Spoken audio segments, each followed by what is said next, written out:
gosh, it really seems like every single beekeeper on the internet right now is pulling their honey and extracting their honey. When I first started beekeeping, I had absolutely no idea when the best time was to really pull honey and extract it.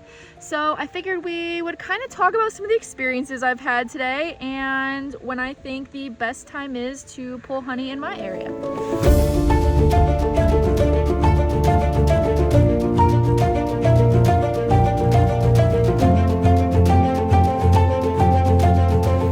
So while we chat, I'm going to work some bees and go through these hives.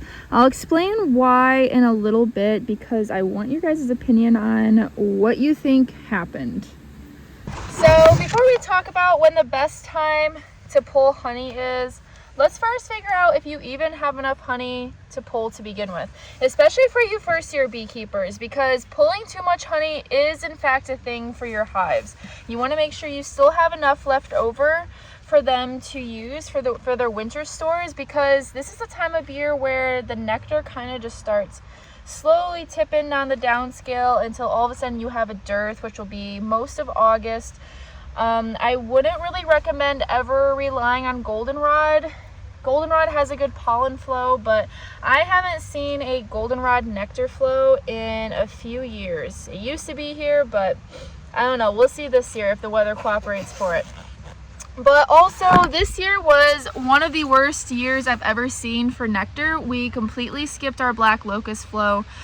And Casey and I already knew we were going to be sacrificing honey this year for instead trying to grow our operation, but we didn't quite realize that it was going to be as bad as it has been. I don't know if it's just because of all of the rain that we got, and it was always at the worst times when we got that rain too, so it just washed out all of the nectar and kept the bees trapped in their hive. I swear, I'm surprised it's sunny right now because it's just been raining like crazy. And then we got that hurricane thing. So anyways, first you need to figure out if you even have enough honey on your hive to begin with. For new beekeepers, I think it's important to learn how to walk before you try to fly. And the reason I say that is because you want to make sure your hives actually make it through the winter before anything else. So instead of trying and to push them like I am always doing, I should take my own advice with this. So instead of trying to push them farther than they're able to, it's better to just leave that honey there to get them through the winter so that you have bees in the springtime. And, you know, everybody loves to have bees in the springtime. We hate to see dying colonies. Well, I'm happy to see that they seem rather gentle. They're just doing their thing, being productive. Got some bees out here. Looks like they're fanning, trying to keep the hive cooler. It is around 85 degrees today, so they're probably feeling that sun really cooking on them at the moment. All right, so yes, I did say that for new beekeepers, you want to make sure you leave all of your honey on the hive. But if you are one of the lucky few that live in a good area, because it is possible, that live in a good area and your bees were able to just completely explode, then it is possible you could extract a couple frames. And in all honesty, when you're first starting, having a couple frames of honey makes you so freaking proud to be a beekeeper. And honestly, sometimes you need that, especially if your bees end up dying. So if you are able to extract a couple frames, go right ahead and do it and enjoy your honey. You definitely earned it. Well, technically the bees earned it. We steal it from them, so yeah, no. So in terms of choosing when to extract, I first want you to think about what is your overwintering plan. So I'm going to tell you what my overwintering plan is, and it's going to be different depending on where you're located and what your flows are and whatnot. But for South Michigan, where I'm currently located, I like to pull my honey in July. And the reason for that is because right after I pull the honey, usually mid-July, I'm then able to get a mite treatment on my hives before they start making their winter bees. That is the one thing you want to focus on for having good overwintering survival, is you want to make sure that those mites are not attacking your winter bees and making them weak and sick. So I get the honey off in July, put the treatment on in August, have the treatment completely done by the time that goldenrod starts. Then I put some feed on so they get nice and plumped up for the winter time and have a nice cluster of bees. So if you were to do that by pulling honey a little bit later, the reason I don't really like doing that is bees also plan the same way we do. They're able to plan out how they want their hive to be and what resources they need where and when, because now we're on the other side of the summertime. We've already passed the summer solstice, the days are getting shorter, and the bees know it, so they know winter is coming. So technically they're preparing for winter right now. So in my own opinion, I think the sooner you get the honey off them and let them know, hey, this is what you're looking at and this is where you need to start building from for the winter, the better. I know that sounds terrible. But that's just what I have found to work the best. Same with like making splits and stuff like that. I don't really like disturbing my bees too much after August, just because I want them to all be not stressed and all just working towards the plan that they had set for their hive to be able to be successful. I've seen a lot better results because of that, and even just like with making sure they don't requeen, keeping them from swarming in the fall time, that is one of the hardest things to do sometimes.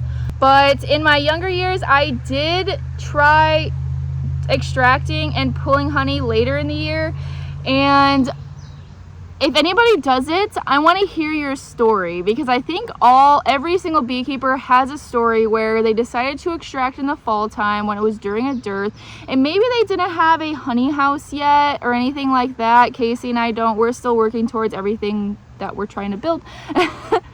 So maybe they didn't have a honey house, and I know there's probably a couple like older beekeepers chuckling right now because they know exactly what happened, and that was a swarm of bees showed up and they were not happy that you stole their honey. This happened to me my first year of beekeeping. I went to extract the honey because I had a really good year off of the 2 hives that I had. I started with my hives already having drawn combs, so that also helped too. I didn't have to draw a bunch of comb.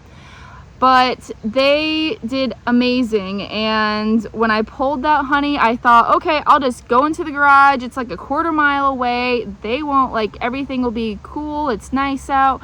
Well, yeah, they sent multiple swarms of bees to come and try to steal that honey back. Had to wear a bee suit while extracting. It was a big sticky mess, and I had bees in the honey that I didn't want to be in the honey. Yeah, you don't want to make that mistake. So that's the other reason why I do like harvesting in July. We don't have a honey house, so we also don't do a whole lot of honey yet, so we have to do a lot of our extracting outside or in the front of our apartment. So yeah, if you do it in the fall time, we would have a bunch of bees on our back, but in July there's still a little bit of a flow that they don't really bother us or come up to us while we're extracting the honey, so it makes things a lot easier. Oh my gosh, look at how white that comb is. Is that not just the most beautiful thing you've ever seen? Wow. All right, so the reason that I ask what your overwintering plan is because if you take too much honey, then you're going to have to feed. And when it comes to feeding bees, what I have learned is that you need to feed at a high velocity. And yes, I mean high velocity. If you only feed a little quart jar of sugar water, they're just going to use that as food. They're not going to store it.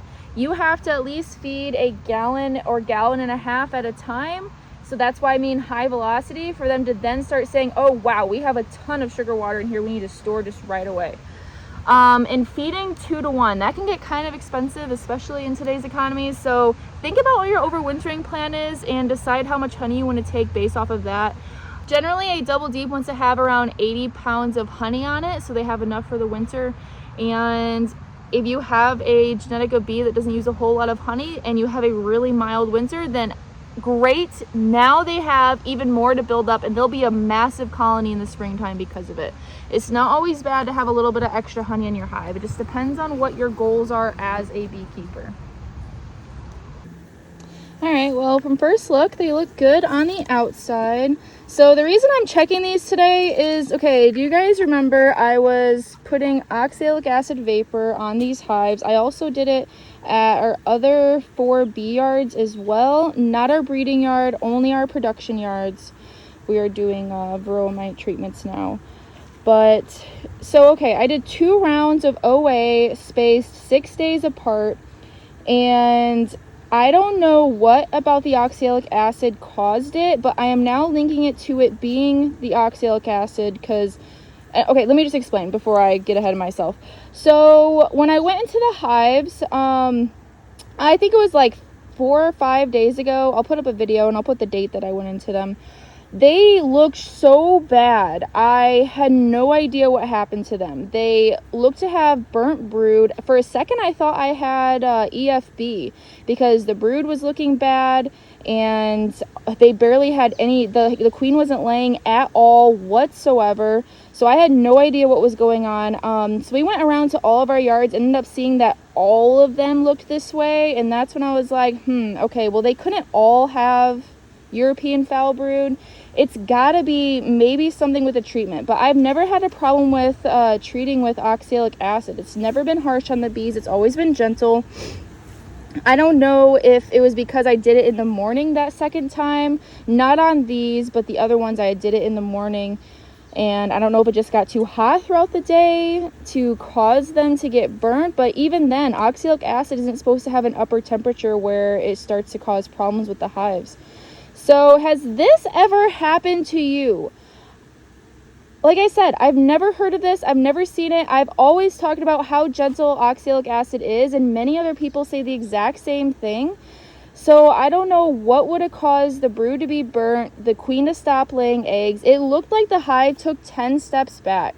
So I wanted to go through a couple of these hives today just to see if these also were affected, because I'm trying to figure out, is it the time of day? Maybe there is an upper temperature on it. Is it maybe that the vaporizer is heating it up too much? It does heat it up to 445 degrees, but it does have to be hot in order for it to vaporize into the hive. So I don't know. This time also I trapped it in there for a little bit longer. Maybe that's why. I do know that if you do the dribble method, from what I've read online in different articles and research, it states that, or at least what they found was that if you use the dribble method, it is toxic to open brood. And that's mostly what I was seeing problems with, was all the open brood was then gone because of the oxalic acid.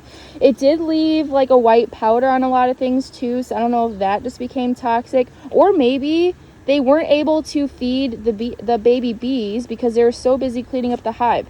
I don't know. These are all questions that I have been thinking about, trying to figure out. So if you guys have any idea of what would have caused this, I would absolutely love to know.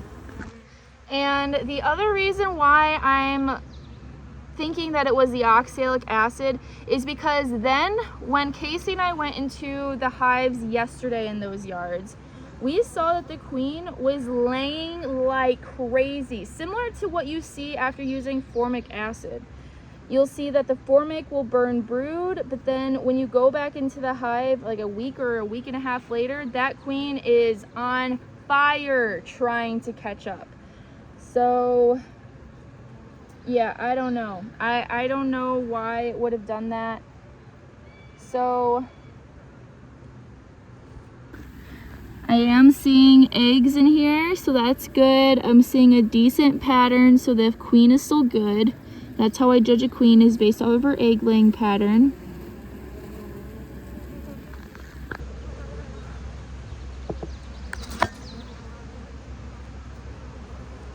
And I like that there's a decent amount of bees in here too.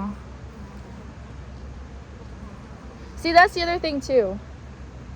It also was right after we had that hurricane. It's crazy to say we had a hurricane. I guess you wouldn't call it a hurricane. It was a tropical storm in Michigan. Beryl? I don't think I'm saying that right. It was like Beryl. Communities across Genesee County are experiencing the effects of former Hurricane Beryl, with heavy rainfall leading to floods, which are damaging or even destroying their homes. Well, that hit us really hard in Michigan. A lot of places flooded because of that. So the bees were trapped in their hives for a couple days. So I wonder if that too was a factor with it all. Okay, yeah, she's laying like crazy. The queen's down here. She's a little skinny queen. So is one of the queens that we tried out. This isn't one of our genetics. We tried out a few different queen breeders this year just to see how their queens are and kind of compare them against our own. Bring in some more genetics to see if we can bring in some more desirable traits as well.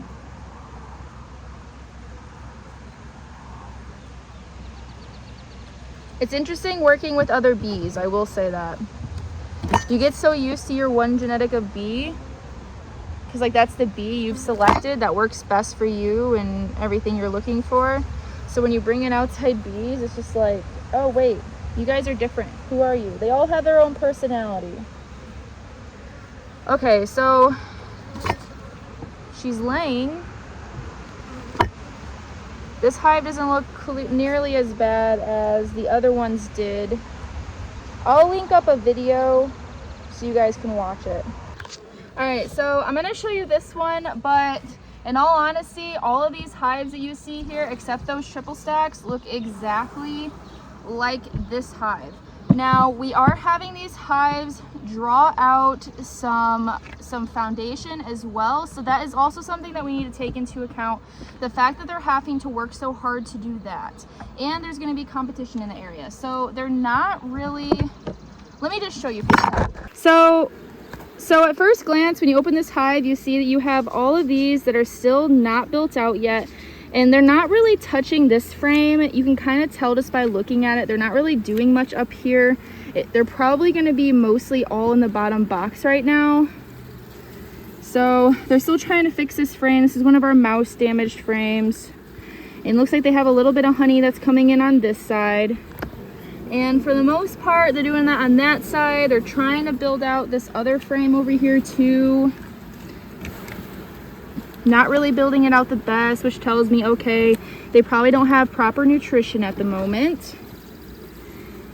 And she is laying, this is one of the better ones. Some of these hives I've been seeing has had the worst laying pattern I've ever seen in my entire life, meaning they're only laying like a softball worth of eggs, like that size of a cluster, or they're being very sporadic, which that is not something I like to see in a hive. Honestly, that is what tells me I honestly will probably just requeen these.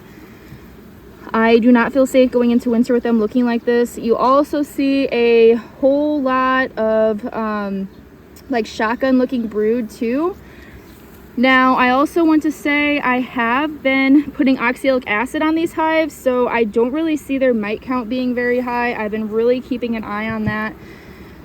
But anyways, okay, so let's keep looking through this hive. Yes, this is one of the better ones that I'm seeing so far. Gosh, the other ones are just honestly not making me very happy.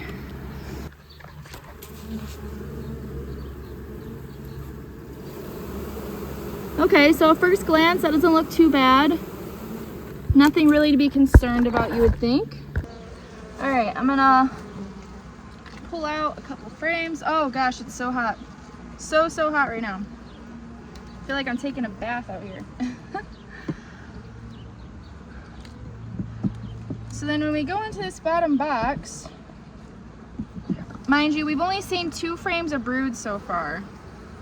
Okay, here's a frame with nothing on it except for a tiny bit of pollen. All right, let's go into another one. Oh look, another empty frame with nothing in it whatsoever.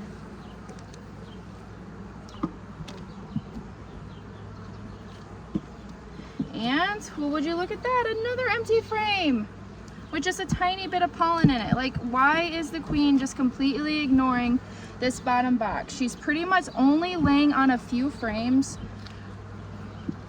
instead of utilizing her entire hive. Yeah, another empty frame. I just pulled one from the farthest side close to the feeder. Okay, so they're looking definitely not as bad as the hives that we just saw were. So that's good at least. But they are trying to replace their queen. It has been literally just pulling tooth and nail to get some of these hives to accept some of the queens we brought in. I don't know why. Probably different genetics. Definitely different genetics. But I'm going to go into one more see if we see anything with that. So this one in particular, the reason I'm going into it is because I put on the top lid, need to requeen, because they looked so bad last time I was in them that I thought that it was a poor queen based off of the brood pattern, and I didn't see any eggs, but this could have been because of that oxalic acid. So let's see if there's anything different going on in here.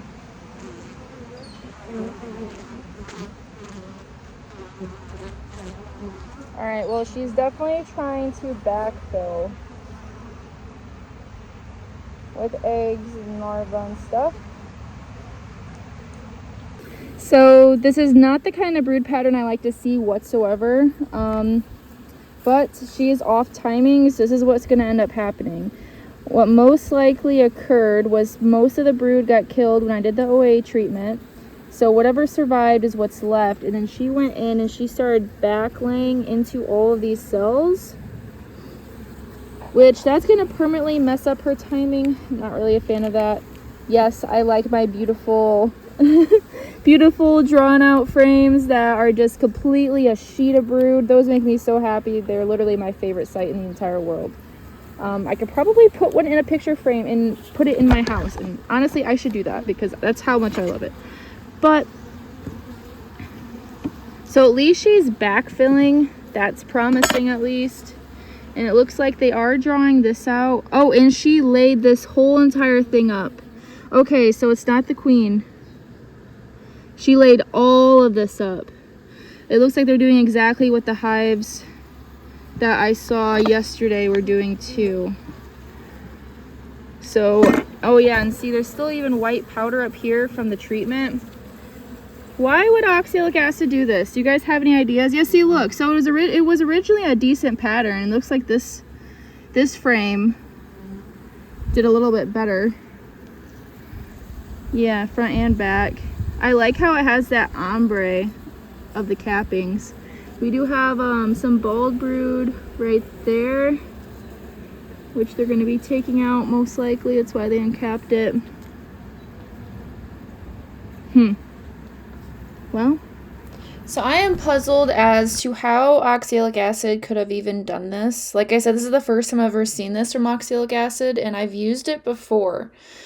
I don't know if, like I mentioned, if it being at 445 degrees, just maybe the vapor was too hot for the bees, but that is what the manufacturer recommends the vaporizer to be set at. So I don't know.